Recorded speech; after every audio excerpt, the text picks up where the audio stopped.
Srinivas Gowda arrest ಮಾಡಿದ್ದೀರಾ, ಈ ಮಗು ಪೇರೆಂಟ್ಸ್ ಇದಾರಲ್ಲ ಅವ್ರ ಮೇಲೆ ಏನು ಆಕ್ಷನ್ ಮೇಡಮ್? ಈಗ ಅವ್ರು ಹೇಳ್ತಾರೆ ದತ್ತು ಮುಂದೆ ತಗೊಳ್ತಿದ್ವಿ ನಾವು, ಇನ್ನ ಪ್ರೊಸೀಜರ್ ಆಗಿಲ್ಲ ಅಂತ ಹೇಳ್ತಾ ಇದ್ರು ಮೇಡಮ್. ವಿಡಿಯೋ ನಮ್ಮ ಹತ್ರ ಇದೆ ಸರ್, ನಾವು ಎವಿಡೆನ್ಸ್ ಇಲ್ದಿರ ನಾವೆಲ್ಲೂ ಬರೋದಿಲ್ಲ. ಒಂದು ನಿಮಿಷ, ಈ ಕ್ವಶನ್ಗೆ ಆನ್ಸರ್ ಮಾಡ್ಬಿಡ್ತೀವಿ. ಸೋನು ಶ್ರೀನಿವಾಸ್ ಗೌಡ ಅಲಿಯಾ ಶಾಂಭವಿ 23 ಇಯರ್ಸ್ನವರು ಒಂದು ವಿಡಿಯೋದಲ್ಲಿ ಅವರೇ ಹೇಳ್ಕೊಂಡಿದ್ದಾರೆ ಮಗುನ ದತ್ತು ಪಡೆದಿದ್ದೇನೆ, ಅದನ್ನು ಕಾನೂನು ಪ್ರಕಾರ ಅಂದರೆ ನಾನು ಫಸ್ಟ್ ಕ್ವಶನ್ ಅವ್ರನ್ನ ಕೇಳಿದೆ, ಕಾರ ಅಂದರೆ ಏನು, ಸಾರಾ ಅಂದರೆ ಏನು, ಮಕ್ಕಳ ಕಲ್ಯಾಣ ಸಮಿತಿ ಅಂದರೆ ಏನು, ಮಕ್ಕಳ ರಕ್ಷಣಾ ಘಟಕ ಅಂದರೆ ಏನು, ಮಕ್ಕಳ ನಿರ್ದೇಶನಾಲಯ ಅಂದರೆ ಏನು ಅಂತ. So she is not uneducated, she is also educated ಆಗಿರಲಿ ಅನ್ಎಜುಕೇಟೆಡ್ ಆಗಿರಲಿ 10 ಜನದ ಜೊತೆ ಸೇರಿ ಸರ್ ಕೇಳಿ ಸರ್, ಯಾಕೆ ಕೇಳೋದಿಲ್ಲ, ಯಾರು ಆನ್ಸರ್ ಮಾಡೋದಿಲ್ಲ? ಎಲ್ಲರೂ ಹೇಳ್ತಾರಲ್ವಾ ಇದೆಲ್ಲ ಪ್ರೊಸೀಜರ್ ಇದಂತ ಮಾಡಿ ಅಂತ ಹೇಳ್ತಾರಲ್ಲ, ಅವ್ರ ಅಡ್ವೊಕೇಟೇ ಹೇಳಿದಾರಂತೆ ನೀವು ತಗೊಳ್ಳಿ ಮಗುನ ಅಂತ. ಹೇಗೆ ತಗೊತಾರೆ? ಕಿಡ್ ಅನ್ನೋದು ಏನು ನಿಮ್ಮ ಪ್ರಕಾರ ಮಾರಾಟ ಮಾಡ್ಕೊಳೋ ವಸ್ತು ಅನ್ಕೊಂಡ್ಬಿಟ್ಟಿದ್ದೀರಾ? ಆಗೋದಿಲ್ಲ ಅಲ್ವಾ?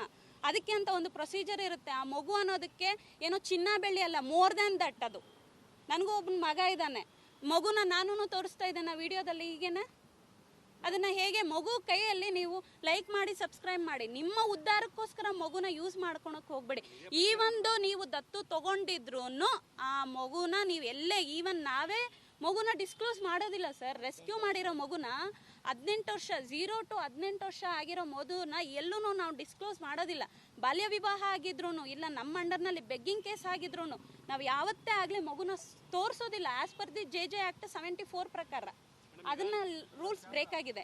ದತ್ತು ಕಾಯ್ದೆ 12, 13, 14, 15 ಎಲ್ಲ ಇದಾಗಿದೆ. ಅದಾದಮೇಲೆ ಪೇರೆಂಟ್ಸ್ಗೆ ನಾನು ಏನೋ ಕೊಟ್ಟಿದ್ದೀನಿ ಅಂದರೆ, ಏನೋ ಕೊಟ್ಟಿದ್ದಾರೆ ಅಂದರೆ ಮಾರಾಟ ಆಗಿದೆಯಾ ಇಲ್ಲಿ ಮಗು? ಅದು ನಮಗೆ ಗೊತ್ತಿಲ್ಲ. ನಾನು ಏನೋ ಕೊಟ್ಟು ತೊಗೊಂಡಿದ್ದೀನಿ ಅಂದರೆ ಇಲ್ಲಿ ಲಾಭ ನಷ್ಟಗಳು ಅವರಿಬ್ಬರಿಗೂ ಆಗಿದೆ. ನೀವೇನು ಕೊಡೋಂಗೂ ಇಲ್ಲ, ಅದನ್ನು ಹೇಳೋಂಗೂ ಇಲ್ಲ. ಅಲ್ಲಿ ವಿಡಿಯೋದಲ್ಲೇ ತನ್ನಕ್ಕೆ ತಾನೇ ಅವರೇ ಹೇಳ್ಕೊಂಡಿರೋದು, ನಾವು ಹೇಳಿರೋದಲ್ಲ, ಇನ್ನೊಬ್ರು ಹೇಳಿರೋದಲ್ಲ. ನಮಗೆ ಸಾರ್ವಜನಿಕವಾಗಿ ಯಾರೂ ಹೇಳಿಲ್ಲ, ಅವರೇ ಸೋನು ಅವರೇ ನಾನು ಮಗುನ ದತ್ತಕ್ಕೆ ತೊಗೊಂಡಿದ್ದೀನಿ, ಅದನ್ನು ಕಾನೂನು ಪ್ರಕಾರವಾಗಿ. ಕಾನೂನನ್ನ ಇವಾಗ ಅಡುಗೆ ಮಾಡಿದ ತಕ್ಷಣನೇ ಊಟ ಮಾಡಬೇಕು ಸರ್. ಅಡುಗೆ ಮಾಡೋದಕ್ಕಿಂತ ಮುಂಚೆ ಊಟ ಮಾಡ್ತೀನಿ ಅಂದರೆ ಆಗೋದಿಲ್ಲ. ಪ್ರಚಾರಕ್ಕೆ 100% ಮಗುನ ತೋರಿಸ್ಬೇಡ್ದು ಸರ್. ಮಗುನ ಹೇಗೆ ತೋರಿಸಿದ್ರಿ ನೀವು? ಯೂಟ್ಯೂಬಲ್ಲೇ ಆಗಲಿ ಮಾಧ್ಯಮದಲ್ಲೇ ಆಗಲಿ ಮಗುನ ಯಾವುದೇ ಕಾರಣಕ್ಕೂ ತೋರಿಸ್ಬಾರ್ದು. ಐಡೆಂಟಿಟಿನ ರಿವೀಲ್ ಮಾಡಲೇಬಾರ್ದು. ಹಾಕೊಂಡಿಲ್ಲ. ನಾವು 5 ದಿವಸದಿಂದ, ಇದು ಇವತ್ತು ಮಾಡಿರೋ ಘಟನೆಗಳಲ್ಲ ಸರ್, 5 ದಿನದಿಂದ ಅವ್ರನ್ನ ಕಾರ್ಯಾಚರಣೆ ನಾವು ಮಾಡ್ತಾ ಇದ್ದೀವಿ. ಯಾಕಂದ್ರೆ ನಮ್ಮ ಕಡೆಯಿಂದ ತಪ್ಪಿರಬೇಡ್ದು, ನಾವು ಕರೆಕ್ಟಾಗಿರ್ಬೇಕು ಸರ್. ಇವಾಗ ಮಾಡೋ ಸೆಕೆಂಡ್ ಏನು ಅಂದರೆ ಮಗುನ ನಾವು ರಕ್ಷಿಸಿ ಮಗುನ CWC ಮಕ್ಕಳ ಕಲ್ಯಾಣ ಸಮಿತಿಗೆ ಕೊಡ್ತೀವಿ. ಸೊ ಸೋನು ಅವ್ರ ಬಗ್ಗೆ ನಾವೇನು ಮಾತಾಡೋದಕ್ಕಾಗೋದಿಲ್ಲ. ಅವರು ಕಾನೂನು ಕ್ರಮ ಅವ್ರು ಕೈಗೊಳ್ತಾರೆ. FIR ಆಗಿದೆ. ಅದಾದಮೇಲೆ ಪೇರೆಂಟ್ಸ್ನ ಕರೆಸ್ತೀವಿ. ಪೇರೆಂಟ್ಸ್ನ ಕರೆಸಿ ನೀವು ಹೆಂಗೆ ಕೊಟ್ರಿ ಮಗು